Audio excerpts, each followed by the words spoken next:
Hei anak, ulah popoekan, ke rusak matana.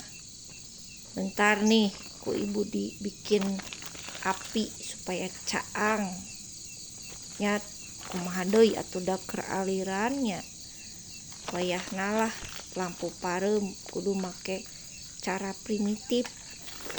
Pikir-pikir untungnya zaman heubeul si Bapak Thomas Alva Edison nyiptakeun lampu.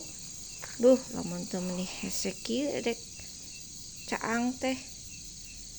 Da ibu baca teh, Bapak Thomas teh da pendidikanna ge henteu pinter-pinter teuing, maksudna henteu nepi ka S1, S2, S3 da.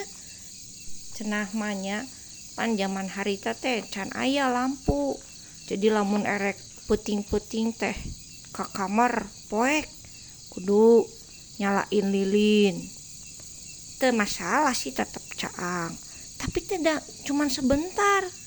Si bapak teh mikir kumaha nya teh nya supaya caang teh rada lila gitu, ulah mendingan sakedeung reup poek deui. Coba menirudet kudu aya minyak, sumbu, segala rupa we. Jadi si bapak semangat tah supaya kita teh bisa menikmati terang dengan lama dan dengan praktis. Tah geuningan akhirnya ketemu penemuan terhebat, jadi si bapak lampu.